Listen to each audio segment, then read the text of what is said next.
Let's bring in Tracy Walder, NewsNation national security contributor and former FBI special agent, CIA officer. Tracy, always good to see you. Thanks for joining us on these cases. Thank you for having me, Natasha. We see these two thwarted attacks by the same terror group. First of all, what do we know about the Turtle Island Liberation Front, and what is standing out most to you in these two thwarted attacks?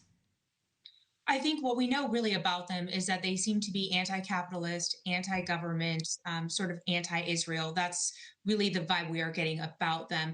I also think what's interesting too is that the FBI made the discovery about them because of threats that their leader was posting to social media, and that's how they were able to infiltrate the network, which I find fascinating. But what's interesting about both of these is these are obviously coming from, I guess, more what we would consider to be left-wing domestic terrorism rather than right-wing domestic terrorism, which I think sometimes we don't necessarily expect or take seriously. But I also don't want it to cloud the fact that ISIS is still very much a threat as well, especially those lone wolf ISIS Yeah, members. appreciate that reminder as always. And in order to stop the Los Angeles and the New Orleans planned attack, we're hearing about the FBI infiltrating the domestic terror group. What do we need to know about that? That was what actually stood out the most to me. I know you and I have talked about this before. These groups are so hard to infiltrate because a lot of them use sort of these sub level of chat rooms that you have to be invited into. And that can be very, very difficult. It's very much like foreign terrorist networks, too, very hard to infiltrate.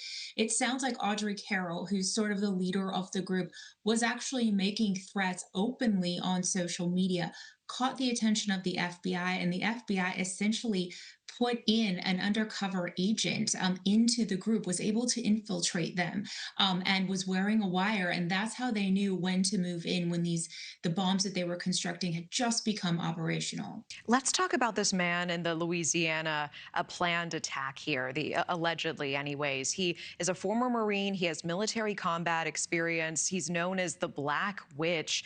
He posted this video of himself showing guns, gun canisters or gas canisters, full body armor as well. What are you most closely tracking about this man's profile in this specific case? Well, I think this specific case, if I can answer the second part first, it's actually very similar to what we saw back in October with Michigan and Pumpkin Day. It was the same group, but it was groups looking to do things in Michigan, New Jersey, Massachusetts, and New York. This group is essentially actually doing the same thing. And I think a lot of times we don't expect former military to be involved in those kinds of things. But that's the issue, right? Anyone that has access to social media really can become radicalized. And that's what's happening here. I want to talk more about the lone wolf attacks that you mentioned here. A threat assessment for Times Square on New Year's Eve is pointing to lone people and small groups as a concern because they're able to avoid detection until that day. What are the things that a person attending the event or in the area should be aware of and absolutely report if they see? Well, I'm glad that we're focused on it because I feel like I've talked about the dangers of lone wolf for years. But I want to be clear: lone wolf doesn't mean not affiliated with ISIS or not affiliated with another terrorist group. It is just an individual that has decided to act on behalf of that group. I think the biggest thing, and I know this sounds trite, is if you see something, say something. You have to be confident enough to say something because sometimes for law enforcement, their best intel sources are actually people in the crowds, people on the ground. I think that is issue number one that people really need to be thinking about. We know Chicago's New Year celebration also of concern. There's a threat assessment saying that is an attractive target for both foreign terrorists and domestic extremists as well. Do you think that the threat level is higher than normal this year?